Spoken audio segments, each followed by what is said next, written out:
Hello दोस्तों, welcome to commerce nation learn with confidence. My name is Aman. दोस्तों, आज अपने बैंकिंग का 12th पार्ट है। ठीक है, इसके पहले 11 वीडियो मैंने बैंकिंग के अपलोड कर दिए हैं, जो कि आपके बेचू बीकॉम और एमकॉम इंटेंस की बहुत ज्यादा इंपॉर्टेंट है। दोस्तों आप लोग हम लोगों की प्रीमियम टेस्ट सीरीज ज्वाइन कर सकते हैं हम लोग के एंड्रॉइड ऐप के अंदर, जहां पे आपको सारी फैसिलिटी प्रोवाइड की जाएगी। दोस्तों, आपके बीकॉम और एमकॉम इंटेंस से रिलेटेड दोस्तों आपको वहां पे online test series, PDF notes, video lectures, सब कुछ वहां पे, एंड आपको नोट्स भी प्रोवाइड किया जाएगा दोस्तों, सब कुछ केवल 499 के अंदर। ठीक है दोस्तों, तो आप लोग जाके उसको ज्वाइन कर सकते हैं। ठीक है दोस्तों, सारे वीडियोस यूट्यूब के ऊपर भी रहेंगे, आपको घबराने की जरूरत नहीं है। जो बच्चे नहीं ज्वाइन कर सकते, कोई दिक्कत की बात नहीं है, आप लोग हम लोग के सारे वीडियोस यूट्यूब के ऊपर फ्री में देख सकते हैं। दोस्तों, इस कोर्स के अंदर आपको बेनिफिट ये मिलेगा कि 2000 से ज्यादा आपको एमसीक्यू मिलेंगे। ठीक है, उसके बाद आपको वीडियो तो आपको मिल ही रहा है, एंड दोस्तों 10+ ऑनलाइन टेस्ट सीरीज। दोस्तों आप लोग ऑनलाइन टेस्ट सीरीज देंगे, जो कि प्रीवियस ईयर के क्वेश्चन नहीं होंगे। दोस्तों हम लोग प्रीवियस ईयर के एक अलग से लेके आए हैं। आप लोग चाहे तो क्या बोलते हैं, जैसे 2010 का पेपर आप लोग को प्रैक्टिस करना है, तो आप लोग ऑनलाइन इसकी भी प्रैक्टिस कर सकते हैं। 2010 का, 2011 का, 2012 का, आप लोग इसकी भी प्रैक्टिस कर सकते हैं बहुत जल्दी। वो इसी कोर्स के अंदर इंक्लूड होने वाला है। ठीक है दोस्तों, तो आते हैं अपने टॉपिक के ऊपर। आप लोग देख सकते हैं यहाँ पे कि बीकॉम का एंड एमकॉम का दोनों का लॉन्च हो चुका है। अगर वो बीकॉम के हैं तो बीकॉम का, एमकॉम के हैं तो एमकॉम का आप लोग ज्वाइन कर सकते हैं दोस्तों। ठीक है दोस्तों, आज अपना बैंकिंग का टॉपिक है।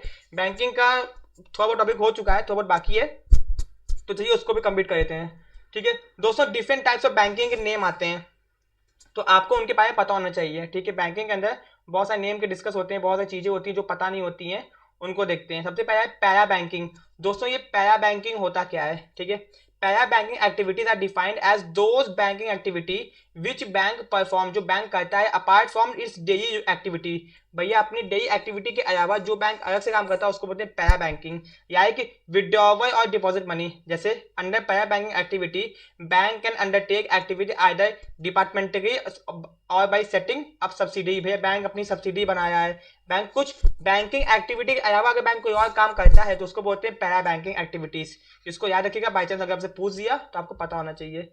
अब दोस्तों नैरो बैंकिंग क्या होता है? ठीक है, this type of banking in which bank invest money mostly in government bonds and security. भैया इसके अंदर गवर्नमेंट बैंक जो है गवर्नमेंट के सिक्योरिटीज के अंदर पैसा इन्वेस्ट करता है। This is done to avoid risk in the market. भैया मार्केट में रिस्क होता है ना, इंडिया के अंदर जितने भी बैंक है वो बैंकिंग कंपनीज हैं, मतलब कंपनी की तरह काम करते हैं। तो भैया कंपनी अगर डूबती है तो बैंक भी डूब सकता है, तो इसे ये लोग गवर्नमेंट के सिक्योरिटी से पैसा इन्वेस्ट करते हैं जिससे डूबने का उनका रिस्क बच जाए।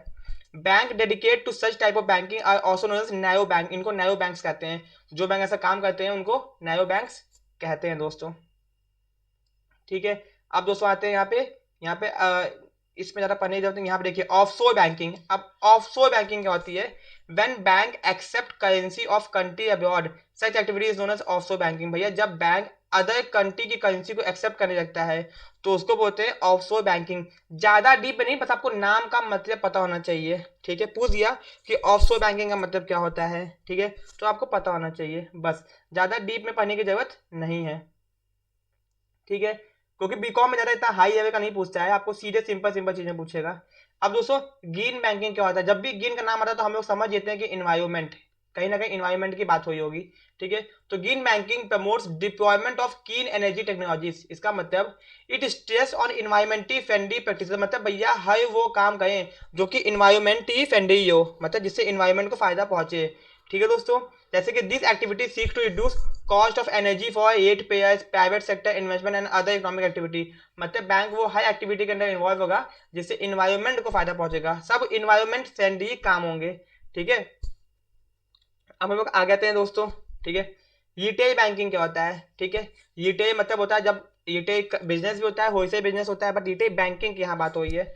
तो retail banking is a type of banking in which direct dealing with retail customer is done. मतलब डायरेक्टली कस्टमर से डील किया जाता है, रिटेल कस्टमर से, एक इंसान से। This type of banking is properly known as consumer banking में कहा जाता है इसको, पर्सनल बैंकिंग भी कहा जाता है, जब आप जाके पर्सनल अपना अकाउंट खुलवाते हैं। Retail banking is a visible face of banking to the general public. दोस्त जब कोई एक इंसान जाके कोई बैंक से काम करवाता है या बैंक से इंटरेक्ट होता है तो उसको रिटेल बैंकिंग कहते हैं। ठीक है, अब आते हैं होलसेल बैंकिंग के ऊपर। Wholesale banking can be referred as a service provided by bank to organization. जब बैंक अपनी सर्विस ऑर्गेनाइजेशंस को देते हैं, बड़ी बड़ी कंपनीज को देते हैं, क्योंकि कंपनीज के अंदर बहुत सारी इंप्लॉय काम करते हैं, एंड इंप्लॉयज जब काम करते हैं तो उनकी सैलरी क्रेडिट करनी होती है, ठीक है। तो वो सब की जो सर्विस होती है, बैंकों को बहुत सारे लोगों को एक साथ सर्विस देनी पड़ती है, मतलब पूरे कंपनी को। जब एक बैंक कंपनी को सर्विस देता है, ऑर्गेनाइजेशन को, तो उसको होलसेल बैंकिंग कहते हैं, क्योंकि वहां पे बहुत सारे कस्टमर हो जाएंगे, एंड यहाँ पे जब एक इंडिविजुअल कस्टमर होगा, ठीक है। ये भी अपना हो गया, ठीक है, होलसेल हो गया। अब आते हैं दोस्तों यूनिवर्सल बैंकिंग क्या होती है। Universal banking, the recommendation of the concept of universal banking was done by I H. Khan committee. दोस्तों याद रखिएगा कि भैया यूनिवर्सल बैंकिंग को यानी कि आई.एच. खान कमिटी ने रिकमेंडेशन दिया था। This type of banking in which bank are allowed to undertake all type of financial activity. भैया इस एक्टिविटी के तहत बैंक सारे फाइनेंशियल काम कर सकते हैं। इंडिया के अंदर पहले बैंकों को केवल बैंकिंग ही करने अलाउड था, वो कुछ और काम नहीं कर सकते थे, बट अब वो बहुत सारे काम कर सकते हैं। कोई भी शेयर डिबेंचर को खरीद बेच सकते हैं, अदर एक्टिविटीज के अंदर इन्वॉल्व हो सकते हैं, ठीक है। तो यूनिवर्सल बैंकिंग मतलब वो बैंक जो और भी काम करते हैं, जैसे बैंकिंग के अलावा, जैसे इंश्योरेंस का काम हो गया दोस्तों। बैंक क्या करते हैं, इंश्योरेंस का काम भी करने लगते हैं दोस्तों। एंड दोस्तों डिपॉजिट एक्सेप्ट करते हैं, क्रेडिट कार्ड इशू करते हैं, investing in securities, merchant banking, foreign exchange का भी काम करने लगते हैं। जब बैंक सारे काम करने लगते हैं तो उसको बोलते हैं यूनिवर्सल बैंकिंग, बैंकिंग एक्टिविटी के अलावा जो काम होते हैं, ठीक है। दोस्तों यहाँ पे एक वर्ड है इस्लामिक बैंकिंग, तो इसको भी देख लेते हैं ये क्या होता है इस्लामिक बैंकिंग। तो Islamic banking is a kind of banking activity which is strictly follow the principle of Islamic law, जो इस्लामिक लॉ को फॉलो करता है। जैसे सैया जो दुबई में दोस्तों इस समय लगा हुआ है, it's application practically to development of Islamic economics. दोस्तों ये मतलब इन मुस्लिम लोगों का खुद का एक लॉ होता है सैया कानून, उसके हिसाब से ये बैंक काम करता है। A better and more apt term for Islamic banking is सैया कंपेन फाइनेंस। दोस्तों इसको समझने के सैया कंपेन फाइनेंस आप समझ सकते हैं। कहने का मतलब है इनके खुद के अपने रूल्स एंड रेगुलेशंस होते हैं, ये उसके ऊपर काम करते हैं। इस्लामिक बैंकिंग जो कि बहुत फेमस हुआ था, ठीक है। अब दोस्तों आता है यूनिट बैंकिंग, और तो मैंने आपको बताया भी था, बट यहाँ फिर देख लेते हैं यूनिट बैंकिंग क्या होता है। ये देखिए USA is a where such type of banking was introduce. भैया यूएसए एक ऐसी जगह है जहाँ पे यूनिट बैंकिंग चलती है। यूनिट मतलब कि बैंक एक ही होगा एंड उसकी कोई ब्रांच नहीं होगी, सब उसी ब्रांच से काम होगा, ठीक है ना। In such type of banking all the operations are perform through single branch, एक ही ब्रांच से सारे काम होंगे, 10 ठो ब्रांच नहीं होंगे। इंडिया के अंदर दोस्तों ब्रांच बैंकिंग चलता है, याद रखिएगा। यूएसए के अंदर यूनिट बैंकिंग, इंडिया के अंदर ब्रांच बैंकिंग, ठीक है। आपका हो गया। मिक्स्ड बैंकिंग क्या होता है दोस्तों, यहाँ पे देखिए मिक्स्ड बैंकिंग क्या होता है। मिक्स्ड बैंकिंग एक तरह की बैंकिंग होती है, एक तरह की बैंकिंग होती है in which deposit and investment activity take place simultaneously. मतलब डिपॉजिट भी करते हैं साथ ही साथ इन्वेस्टमेंट भी करते हैं। मतलब ऐसा आजकल आपको बैंक ऑफर देते हैं, भैया इन्वेस्टमेंट कीजिए, डीमैट अकाउंट खोलिए, मतलब बैंक आपको डिपॉजिट की फैसिलिटी भी दे रहे हैं, कहते हैं साथ ही साथ इन्वेस्टमेंट भी आप उनके साथ ही कर सकते हैं। तो इसको बोलते हैं मिक्स्ड बैंकिंग, ठीक है। अब दोस्तों आपको याद नहीं करना है, बस मतलब पता होना चाहिए कि ये एक्चुअल में ये है क्या, क्योंकि बाजार अगर आपसे पूछ दिया तो आपको मतलब भी नहीं पता होगा, ठीक है। तो मतलब पता होना चाहिए, बस याद नहीं करने को कह रहा हूं मैं, ठीक है। अब chain banking, chain banking is a type of banking in which group of minimum 3 banks head together by a group of people to carry out effective banking activity. कहने मतलब है चेन बैंकिंग एक तरह की बैंकिंग होती है in which group of minimum, जिनमें 3 कम से कम बैंक होंगे, हेड टुगेदर बाय ग्रुप्स, आपस में काम करेंगे, to of people to carry out effective banking activity, मतलब साथ में मिलकर काम करेंगे। Instead of having holding company the bank function independently. Holding company का फंक्शन मतलब तीन बैंक मिलकर काम करने की बात हुई है यहाँ पे। The revenue is maximize since there is no available activity. भैया इनका जो रेवेन्यू होगा जब 3 बैंक मिलकर काम करेंगे तो बैंकों का जो प्रॉफिट होगा वो ज्यादा हो जाएगा, बिना एक दूसरे को खरीदे बेचे, बिना एक दूसरे को खरीदे बेचे ये लोग साथ में मिलकर काम करेंगे, तो इसको चेन बैंकिंग कहते हैं दोस्तों, ठीक है। ये आपको पता नहीं होगा कि ऐसा होता है, बस ऐसा होता है। अब दोस्तों रिलेशनशिप बैंकिंग क्या होती है, ठीक है। In such type of banking the major needs of customer are understood. भैया बैंक जो होता है कस्टमर की मेजर नीड को समझता है एंड अकॉर्डिंगली बैंकिंग उसके हिसाब से उसको सर्विस देता है, इसको बोलते हैं रिलेशनशिप बैंकिंग। हम आपके चीजों को समझते हैं। कोटक महिंद्रा बैंक दोस्तों बहुत फेमस है रिलेशनशिप बैंकिंग के नाम पे। Bank gets to know if customer is credited worthy. भैया कस्टमर को फायदा होना चाहिए, बैंक वो हर काम करेगा, ठीक है। कस्टमर के हिसाब से, कस्टमर को जो चाहिए उसके हिसाब से बैंक हर चीज को कस्टमाइज करके उसको प्रेजेंट करेगा, इसको रिलेशनशिप बैंकिंग कहते हैं, ठीक है। करस्पॉन्डेंट बैंकिंग क्या होती है। In more than 200 countries this type of banking is prevalent and considered most profitable. 200 से ज्यादा कंट्री में ये है। In such type of banking bank does not have physical presence, bank की कोई फिजिकल प्रेजेंस नहीं होती है कि भैया उसका ऑफिस है, ऑफिस में आप घुस गए, ऐसा कुछ नहीं है। एंड और any imitation in the permission of operation, it act as a banking agent और होम बैंक, मतलब एजेंट की तरह काम करता है, बैंकिंग एजेंट, ये मतलब किसी एजेंट की तरह काम करता है, ठीक है।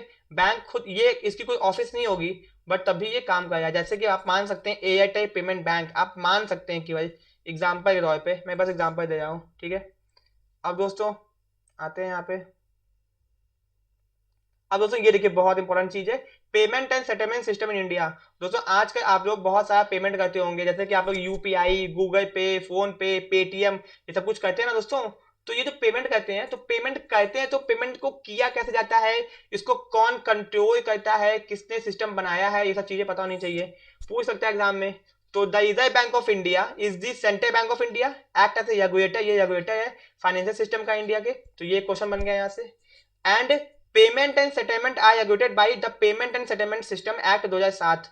इंडिया में जितना भी पेमेंट होता है उसको ये एक एक्ट बनाया गया है, नियम बनाया गया है, जिसको कहते हैं payment and settlement act 2007, which provide authority to RBI, जो आईबीआई को अथॉरिटी देता है for all payment and settlement related matter. अगर कोई भी गलती हुई, धोखाधड़ी हुई, तो आईबीआई उस मैटर में सीधे देख सकता है। This act also provide legal basis for netting the settlement finality, मतलब भैया कोई भी दिक्कत ना हो उसको देख रेख करने के लिए ये आईबीआई को पावर्स देता है, ठीक है।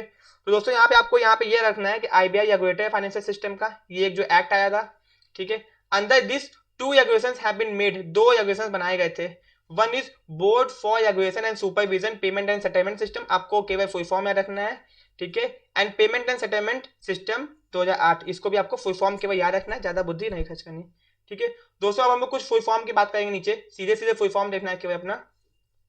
CCIL clearing corporation of India limited, full form याद रखना है, ज्यादा पढ़ने की जरूरत नहीं है, आपकी इच्छा आप पढ़ सकते हैं। फिर NEFT national electronic fund transfer, दोस्तों आपको फुल फॉर्म में रखना है केवल। RTGS real time gross settlement, ये बार पूछा भी गया है, जब ये पूछा गया है तो ये भी पूछ सकता है, ऊपर वाला भी पूछ सकता है, ठीक है दोस्तों। तो अपने मन से एजम्पशन करके किसी चीज को छोड़िएगा मत। EFT electronic fund transfer, HVC high value clearing, CTS cheque transaction system, important है, याद रखिएगा। उसका इलेक्ट्रॉनिक क्लियरिंग सर्विस भी अपना हो गया यहाँ पे, ठीक है दोस्तों। फिर NECS national electronic clearing services, इसको याद रखिएगा। एंड दोस्तों ये इंपॉर्टेंट है थोड़ा, NPCI मैं आपको बताने वाला था, NPCI ऊपर ही, बट मैंने सोचा कि चलिए नीचे बताता हूँ। NPCI दोस्तों, ये NPCI क्या है, national payment corporation of India, याद रखिएगा। इंडिया के अंदर जितने भी स्मॉल पेमेंट्स होते हैं उन सबको कंट्रोल करता है, उन सबको कंट्रोल करता है national payment corporation of India. The objective of this newly establish company promoted by bank in India to build robust and state of the art national level retail electronic payment system। retail मतलब छोटे मोटे, मैंने कहा ना small, जो भी छोटे मोटे पेमेंट्स होते हैं, ठीक है। NPCI कब आ रहा है दोस्तों, दिसंबर 2008 में। एंड कब काम करना स्टार्ट किया, सर्टिफिकेट ऑफ कमेंसमेंट कब मिला इसको बिजनेस का, 2009 के अंदर, ठीक है। तो NPCI को फुल फॉर्म बहुत ज्यादा इंपॉर्टेंट है, कब आया एंड कब काम करना स्टार्ट किया, ठीक है। अब दोस्तों बीकॉम वालों के कुछ खास का इंपॉर्टेंट है, एमकॉम के उतना नहीं है यहाँ पे, बट आप देख सकते हैं, पूछ सकता है एक दो क्वेश्चन कि भैया फर्स्ट बैंक था किसने क्या किया, फर्स्ट बैंक से बहुत क्वेश्चन पूछता है कि एटीएम कार्ड किसने दिया, उसके बाद दोस्तों नेट बैंकिंग किसने स्टार्ट की, पहली ब्रांच किसकी ओपन हुई। तो फर्स्ट बैंक करके बहुत क्वेश्चन पूछता है आपसे, बहुत मतलब कि पीछे से आए उसके पीछे से आए, एक दो क्वेश्चन डाल दिया, अगर एक क्वेश्चन डाला है तो आपको सबके बारे में पता होना चाहिए, ठीक है। तो चलिए यहाँ पे देखते हैं हम लोग, ठीक है। इसको आपको दोस्तों देखिए याद नहीं करना, चीजों को केवल समझ के जाइए, चीजों को ना केवल समझ के जाइए, तो आपको ज्यादा अच्छा रहेगा, ठीक है। तो चलिए देखते हैं यहाँ पे, सबसे पहले फर्स्ट इन इंडिया, सब फर्स्ट बैंक इन इंडिया, तो बैंक ऑफ हिंदुस्तान 70 पता ही आपको। First bank manage by Indians, Awadh commercial bank, ठीक है। First bank with Indian capital, Punjab national bank, जो कि यहाँ राजपत यादव जी ने इस फाउंडर थे इनके। First foreign bank in India, HSBC bank, ठीक है ना। First bank to get ISO certificate, Canara Bank. First Indian bank outside India, सबसे पहला इंडिया का बैंक कौन आउटसाइड खुला था, Bank of India. First bank to introduce ATM, किस फर्स्ट बैंक ने इंडिया के अंदर एटीएम को इंट्रोड्यूस किया था, फर्स्ट बैंक ने HSBC किया था 1987 में मुंबई में। First bank have to joint stock public bank, oldest, मैंने आपको स्टार्टिंग में बताया था, इलाहाबाद बैंक दोस्तों, 2 बार मैं बता चुका हूं आपको ये। फर्स्ट यूनिवर्सल बैंक दोस्तों पूछा गया एग्जाम में एक बार, ICICI बैंक, इसका फुल फॉर्म भी बहुत इंपॉर्टेंट है, Industrial Credit and Investment Corporation of India, ठीक है। First bank to introduce saving account presidency bank 1833। First bank to introduce cheque system Bank of Bengal 1833। First bank to give internet banking facility ICICI. दोस्तों ICICI bank ने बहुत कुछ दिया है। First bank to sell mutual funds, किसने mutual fund भेजा था? State bank of India. First bank to issue credit card, Central bank of India. दोस्तों ये Central bank of India RBI नहीं है, ये कौन सा है? कॉमर्शियल बैंक है एक। First regional union bank, Prathama bank. दोस्तों मैं आपको ये बता चुका हूँ, ठीक है। First bank to get in principal banking licence IDFC and Bandhan bank, मतलब प्रिंसिपल बैंकिंग इनको कहा जाता है, साथ में मिलकर काम करते हैं ये। First bank to introduce merchant banking in India, गिंड येस बैंक, इसको याद रखिएगा। First bank to introduce blockchain technology, किसने यूज की थी? आईसीआईसीआई बैंक ने यूज की थी। First bank to introduce voice biometric, ठीक है, मुंह से बोल के जो क्या बोलते हैं चीजों को कंट्रोल किया जाता है, Citibank. First bank to introduce robot in banking service, भैया ये तो इंपॉर्टेंट है, एचडीएफसी बैंक ने रोबोट का इस्तेमाल किया था बैंकिंग सर्विस के अंदर, ठीक है, बहुत इंडिया डेवलप कर रहा है, ठीक है दोस्तों। तो यहाँ पे कुछ चीज़ अपनी हो गई, कुछ चीज़ें बची हुई हैं, उसको भी देख लेते हैं।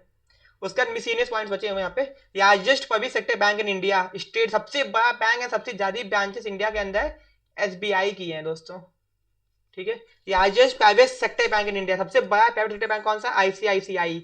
याद रखिएगा एचडीएफसी नहीं है, बहुत लोगों को लगता है कि एचडीएफसी है, नहीं भैया आईसीआईसीआई है, ठीक है ना। Largest foreign bank in India, standard chartered bank, ठीक है, फॉरेन का बैंक है ये। Bank with more branches in India, state bank of India, ठीक है। ये कोई काम का नहीं है, हम आपको पता ही होगा वैसे भी, ठीक है दोस्तों। अगर आपको वीडियो पसंद आया हो तो वीडियो को लाइक, चैनल को सब्सक्राइब जरूर कीजिएगा। एंड दोस्तों बहुत जल्दी बैंकिंग की नेक्स्ट वीडियो भी आएगी, जिसके अंदर हम बहुत सारी कमिटीज के बारे में डिस्कस करेंगे कि इंडिया में कितनी सारी कमिटीज आई थी, ठीक है दोस्तों।